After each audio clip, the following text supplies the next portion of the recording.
India Legal presents Courts Roundup.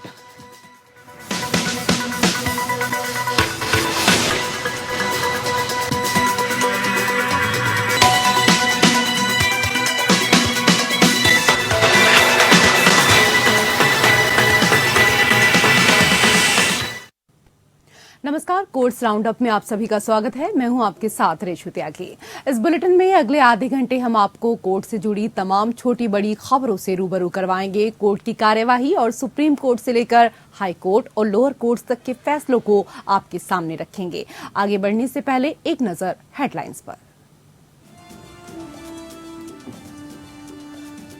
Godhra कांड के दौरान साबरमती एक्सप्रेस में आग लगाने के मामले में सुप्रीम कोर्ट ने 8 दोषियों को दी जमानत। दोष सिद्धि और सजा के खिलाफ अपीलों के निस्तारण तक जमानत के लिए थी अपील। बिहारी मजदूरों पर कथित हमले की फेक न्यूज चलाने के आरोपी ऑप इंडिया वेबसाइट की संपादक नुपुर शर्मा और सीईओ राहुल रोशन को सुप्रीम कोर्ट से राहत। 4 सप्ताह के लिए गिरफ्तारी से सुरक्षा। एफआईआर रद्द करने की याचिका पर सुनवाई हाई कोर्ट में होगी।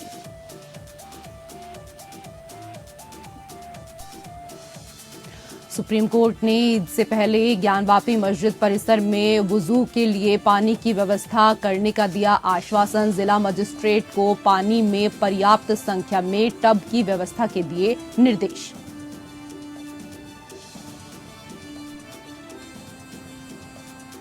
दिल्ली के साकेत कोर्ट परिसर में फायरिंग। महिला पर 4 राउंड फायरिंग। पीड़िता की हालत गंभीर, एम्स में भर्ती। गवाही के लिए आई थी महिला। वकील की ड्रेस में आए हमलावर ने घटना को दिया अंजाम।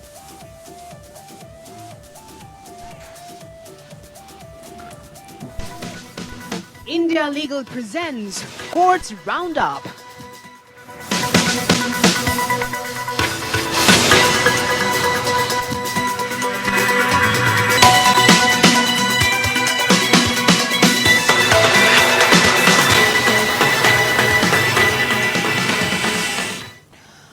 कोर्ट से जुड़ी हुई खबरों में अब विस्तार से चर्चा करेंगे। बिहारी मजदूरों पर कथित हमले के फेक न्यूज फैलाने पर ओप इंडिया वेबसाइट के संपादक नुपुर शर्मा और सीईओ राहुल रोशन को सुप्रीम कोर्ट ने गिरफ्तारी से राहत दी है।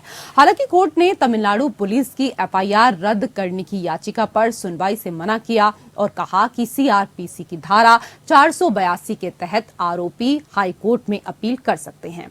मार्च में तमिलनाडु में सत्तारूढ़ डीएमके के आईटी विंग के एक सदस्य सूर्य प्रकाश की शिकायत के आधार पर राज्य पुलिस ने वेब पोर्टल ओप इंडिया के सीईओ और संपादक के खिलाफ फेक न्यूज फैलाने का केस दर्ज किया था।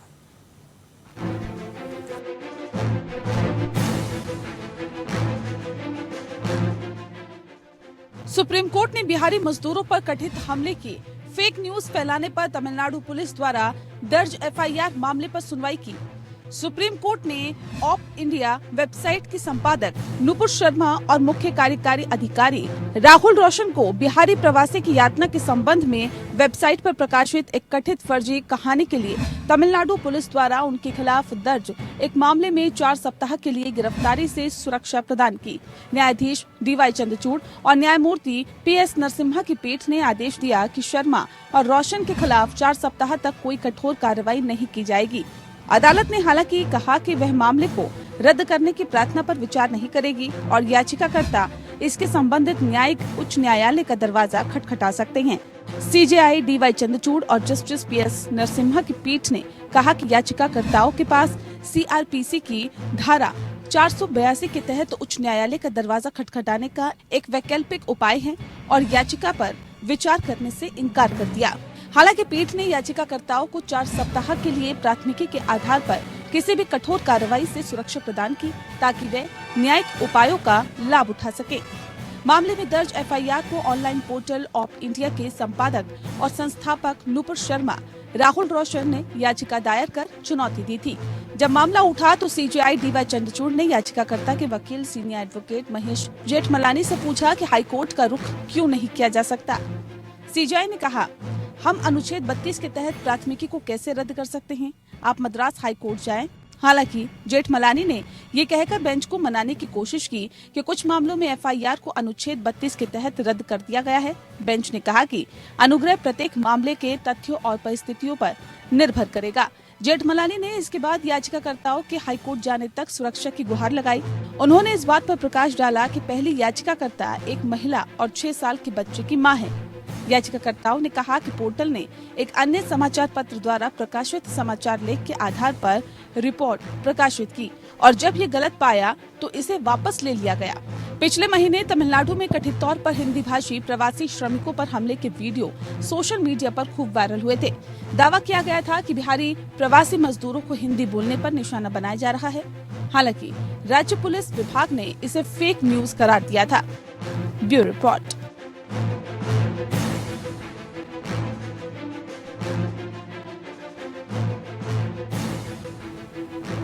और उधर गुजरात के गोधरा में 2002 में साबरमती एक्सप्रेस में आग लगाने वाले 8 दोषियों को सुप्रीम कोर्ट ने जमानत दे दी है।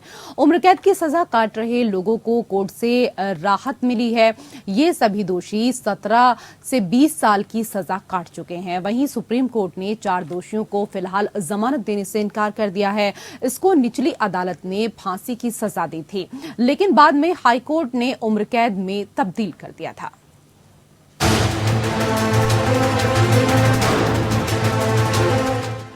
गुजरात के गोधरा में 2002 में साबरमती एक्सप्रेस में आग लगाने के मामले में सुप्रीम कोर्ट ने 8 दोषियों को जमानत दे दी है। सभी दोषी उम्र कैद की सजा काट रहे हैं। सभी दोषी 17 से 20 साल की सजा काट चुके हैं। इससे पहले सुप्रीम कोर्ट ने मामले में कुछ दोषियों की जमानत याचिकाएं खारिज कर दी थी। इन दोषियों में वो आरोपी शामिल थे जिन्हें निचली अदालत ने मौत की सजा सुनाई थी, लेकिन गुजरात हाईकोर्ट ने इसे उम्र कैद में बदल दिया था। निचली अदालत ने 11 दोषियों को मौत की सजा जबकि 20 अन्य को उम्र कैद की सजा सुनाई थी। गुजरात हाईकोर्ट ने इस मामले में मौत की सजा को कम करते हुए 31 को दोष सिद्धि को बरकरार रखा था। इनमें से कुछ ने अपनी दोष सिद्धि और सजा के खिलाफ अपनी अपीलों के निस्तारण तक जमानत के लिए सुप्रीम कोर्ट का रुख किया था। 27 फरवरी 2002 को गुजरात के गोधरा में साबरमती एक्सप्रेस के H6 कोच में आगजनी के चलते 59 लोगों की मौत हो गई थी। इसके बाद राज्य में सांप्रदायिक हिंसा भड़क गई थी। Chief justice DY Chandrachud, justice PS Narasimha और जस्टिस JB पारदीवाला की पीठ ने कहा था कि मृत्युदंड को उम्र कैद में बदलने के खिलाफ राज्य सरकार की अपील के अलावा दोषियों की जमानत याचिकाओं से कुशलता पूर्वक निपटने के लिए भेद करने की आवश्यकता थी। अभी वो उन लोगों की जमानत याचिकाओं को खारिज कर रहा है जिन्हें निचली अदालत ने मौत की सजा सुनाई थी। गुजरात सरकार की ओर से पेश सॉलिसिटर जनरल तुषार मेहता ने सुनवाई की शुरुआत में कहा कि हम उन दोषियों को मौत की सजा देने के लिए गंभीरता से दबाव देंगे जिनकी मौत की सजा को हाईकोर्ट ने आजीवन कारावास में बदल दिया। ये दुर्लभ से दुर्लभ मामला है जिसमें महिलाओं और बच्चों समेत 59 लोग जिंदा जल गए। हर जगह यही कहा गया कि बोगी पर बाहर से ताला लगा हुआ था। ये केवल पथराव का सामान्य मामला नहीं है। मेहता ने अदालत को अवगत कराया कि निचली अदालत ने 20 दोषियों को उम्र कैद और 11 दोषियों को मौत की सजा सुनाई थी। उच्च न्यायालय ने बाद में 11 दोषियों के लिए मौत की सजा को उम्र कैद में बदल दिया। वरिष्ठ अधिवक्ता संजय हेगड़े ने कहा कि कुछ दोषियों की उम्र अब 60 साल के पार हो चुकी है। हेगड़े ने उन 11 दोषियों के खिलाफ मौत की सजा कायम रखने योग्य है या नहीं, जिनको पहले निचली अदालत ने ये सजा सुनाई थी। इस पर निर्णय देने के लिए काम अदालत पर छोड़ दिया है। सुप्रीम कोर्ट ने 24 मार्च को कहा था कि वो मामले की सुनवाई की अगली तारीख पर दोषियों की जमानत याचिकाओं का निस्तारण करेगी। 20 फरवरी को प्रदेश सरकार ने सुप्रीम कोर्ट में कहा था कि वो उन 11 दोषियों के लिए मौत की सजा की मांग करेगी जिनकी सजा को गुजरात हाईकोर्ट ने आजीवन कारावास में बदल दिया था। Bureau report. तो गुजरात के गोधरा में फरवरी 2002 में ट्रेन को जलाने के अगले दिन हुए नरोदा नरसंहार के सभी आरोपियों को अदालत ने बरी कर दिया है। अहमदाबाद की स्पेशल कोर्ट ने बीजेपी की पूर्व मंत्री समेत सभी आरोपियों के खिलाफ पर्याप्त सबूत नहीं होने के चलते बरी कर दिया। 16 अप्रैल को अहमदाबाद स्पेशल कोर्ट के जज SK बख्शी ने इस मामले में 20 अप्रैल को फैसला सुनाने की तारीख तय की थी। इसके चलते जमानत पर चल रहे सभी आरोपियों को अदालत में बुलाया गया था। जज ने फैसले में कहा कि इस मामले में अभियोजन पक्ष आरोपियों के खिलाफ पुख्ता सबूत पेश नहीं कर पाया, इसलिए सभी को बरी किया जाता है। 28 फरवरी 2002 को अहमदाबाद के करीब नरोदा गांव में हुई सांप्रदायिक हिंसा की सुनवाई करीब 21 साल चली। 8 साल जांच के बाद साल 2010 में मुकदमे की कार्रवाई शुरू हुई थी। करीब 13 साल सुनवाई के बाद अब फैसला आया है। इस दौरान दोनों पक्षों ने 187 गवाह पेश किए, जिनमें से 57 चश्मदीद गवाहों से बहस की गई और ये बहस लगातार चली। सुनवाई के दौरान 6 जज बदल गए। इसके बाद फैसला आया।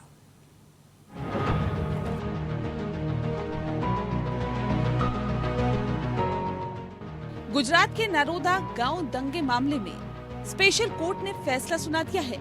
एसआईटी मामले के विशेष जज एसके बख्शी की कोर्ट ने 20 अप्रैल को 68 आरोपियों को बरी कर दिया है। दरअसल 2002 में हुए इन दंगों में 11 लोगों की मौत हो गई थी। इसके बाद पुलिस ने जांच के आधार पर गुजरात की पूर्व मंत्री और बीजेपी नेता माया कोडनानी और बजरंग दल के नेता बाबू बजरंगी समेत 86 लोगों को आरोपी बनाया था। इन 86 आरोपियों में से 18 की पहले ही मौत हो चुकी है। मामले में 21 साल बाद फैसला आया। नरोदा गांव नरसंहार के मामले में आरोपियों पर आईपीसी की धारा 302 हत्या, 307 हत्या की कोशिश, 143, 147 दंगे, 148, 129 बी, 153 के तहत केस चलाया जा रहा है। इसमें अधिकतम सजा मौत तक है। इस मामले में कोडनानी पर हत्या की कोशिश, दंगों के अलावा साजिश रचने जैसे आरोप है। इससे पहले कोडनानी को विशेष अदालत ने नरोदा पाटिया दंगों के मामले में 28 साल की सजा सुनाई थी। इन दंगों में 97 लोगों की मौत हुई थी। हालांकि कोर्ट ने कोडनानी को बरी कर दिया था। इस मामले की सुनवाई 2009 से शुरू हुई थी। अब तक 187 लोगों से पूछताछ हो चुकी है, जबकि 57 चश्मदीद के बयान भी दर्ज किए गए हैं। इस मामले में 13 साल से सुनवाई चल रही है। सितंबर 2017 में अमित शाह माया कोडनानी के बचाव पक्ष के गवाह के रूप में पेश हुए थे। माया कोडनानी दंगों के वक्त गुजरात की मोदी सरकार में मंत्री थी। कोडनानी ने कोर्ट से अपील की थी कि उन्हें ये साबित करने के लिए कोर्ट में बुलाया जाए कि वे नरसंहार के वक्त नरोदा में मौजूद नहीं थी।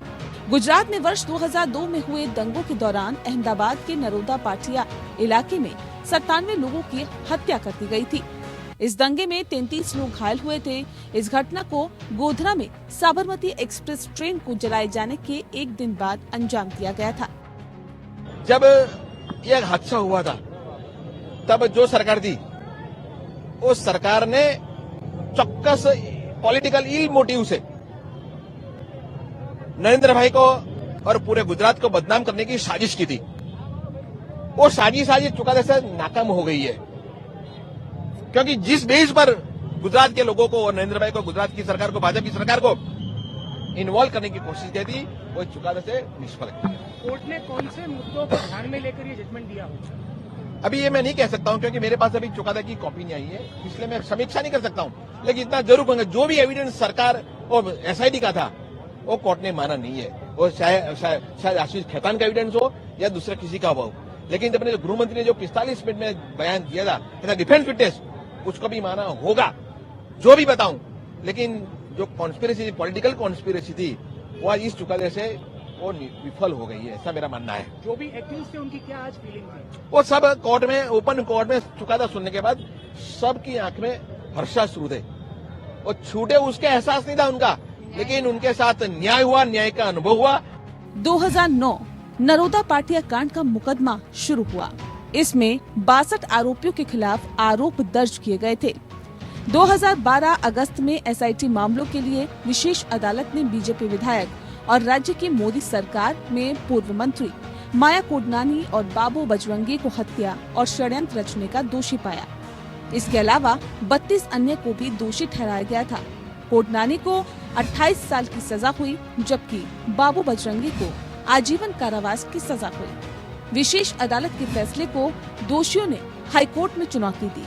20 अप्रैल 2018 सबूतों के अभाव में बीजेपी नेता माया कोडनानी निर्दोष करार, बाबू बजरंगी की आजीवन कारावास की सजा घटकर 21 साल की गई। मौजूदा केंद्रीय गृह मंत्री अमित शाह गुजरात दंगों से जुड़े केस में माया कोडनानी के पक्ष में गवाह के तौर पर पेश हुए थे।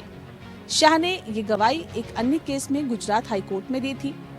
उस समय वे भाजपा के राष्ट्रीय अध्यक्ष थे। उन्होंने कहा था कि माया उनके साथ सिविल अस्पताल में मौजूद थी। इस केस में बजरंग दल के नेता बाबू बजरंगी की ताउम्र कैद की सजा को भी हाईकोर्ट ने घटाकर 21 साल कर दिया था। Bureau report.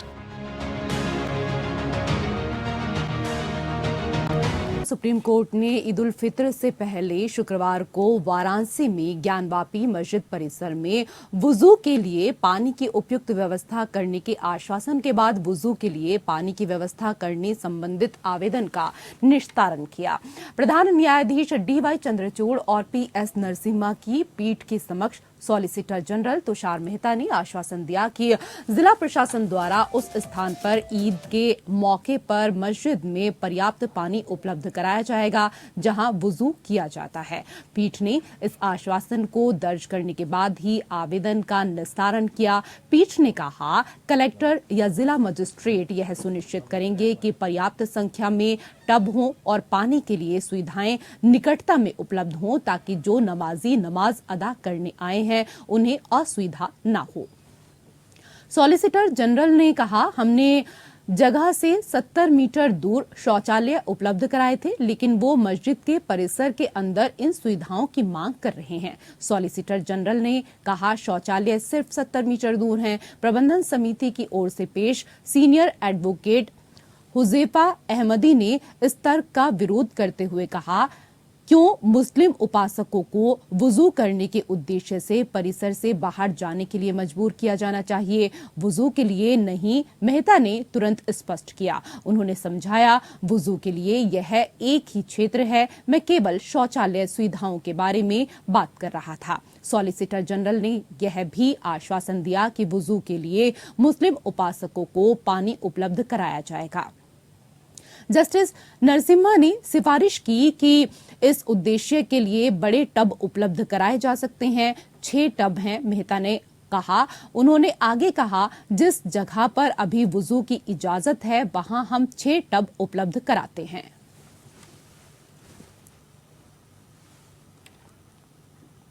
उधर सुप्रीम कोर्ट ने यूट्यूबर मनीष कश्यप की याचिका पर सुनवाई की है। इस दौरान सुप्रीम कोर्ट ने तमिलनाडु सरकार को निर्देश दिया कि दक्षिणी राज्य में प्रवासी मजदूरों पर हमले के फर्जी वीडियो प्रसारित करने के आरोप में गिरफ्तार यूट्यूबर मनीष कश्यप को मदुरै केंद्रीय कारागार से स्थानांतरित न किया जाए। प्रधान न्यायाधीश DY चंद्रचूड़ और न्यायमूर्ति PS नरसिम्हा की पीठ ने राष्ट्रीय सुरक्षा कानून के तहत अपनी हिरासत को चुनौती देने वाली कश्यप की याचिका पर तमिलनाडु और बिहार सरकार को नोटिस जारी किया।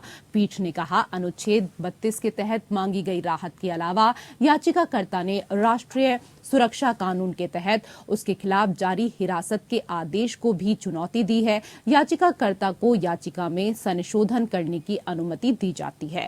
संशोधित याचिका पर नोटिस जारी करें। पीठ ने कहा, हम याचिकाकर्ता को मदुरै केंद्रीय कारागार से स्थानांतरित न करने का निर्देश देते हैं। मामले की आगे की सुनवाई 28 अप्रैल को की जाएगी। कश्यप की ओर से पेश वकील सिद्धार्थ दवे ने कहा कि उनके मुवक्किल के खिलाफ NSA के तहत मामला दर्ज किया गया है।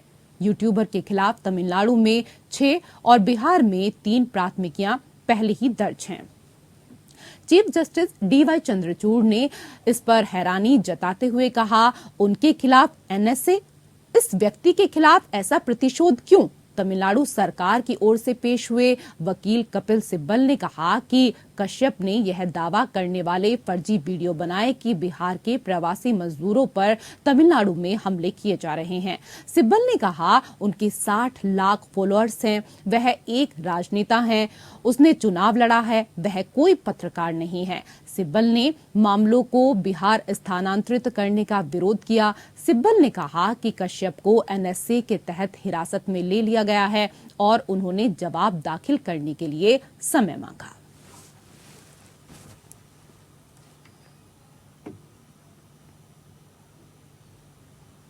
उधर दिल्ली के साकेत कोर्ट में बड़ी सुरक्षा के बावजूद सुबह एक शख्स ने महिला पर ताबड़तोड़ 4 गोलियां बरसा दी, जिसके बाद वहां हड़कंप मच गया। कोर्ट परिसर के अंदर सुरक्षा के पुख्ता इंतजाम होते हैं और मेटल डिटेक्टर लगे रहते हैं। ऐसे में कैसे वकील हथियार लेकर घुस गया, उस पर सवालिया निशान खड़े हो रहे हैं।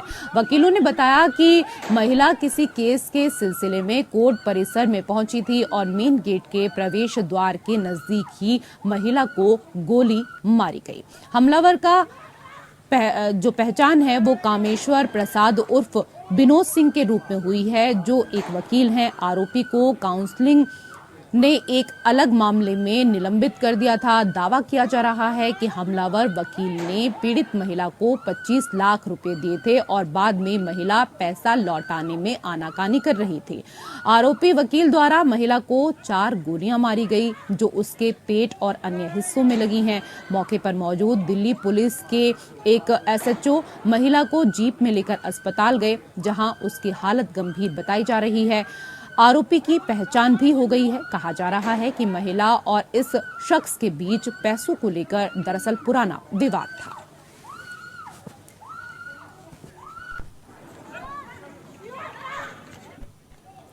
उधर सुप्रीम कोर्ट में समलैंगिक विवाह की वैधता पर सुनवाई जारी है। ऐसे में ये जानना जरूरी है कि अभी समलैंगिकों या LGBT समुदाय के क्या कुछ कानूनी हक हैं। इसके बारे में विस्तार से बताएंगे इंडिया लीगल के वेब रिपोर्ट।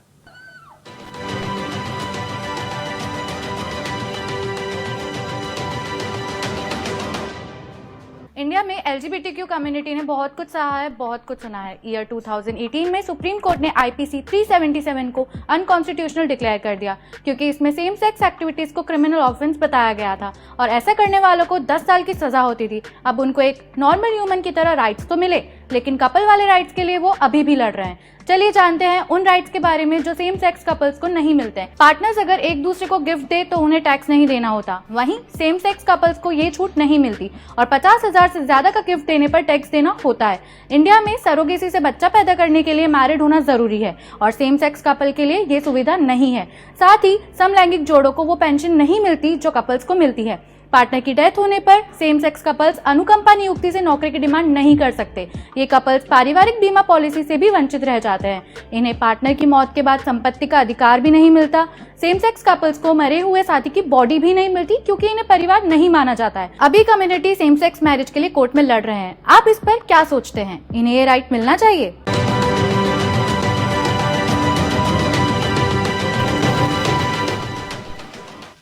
और इसी के साथ कोर्ट से जुड़ी खबरों में मेरे साथ फिलहाल इतना ही। नमस्कार। India Legal presents Courts Roundup.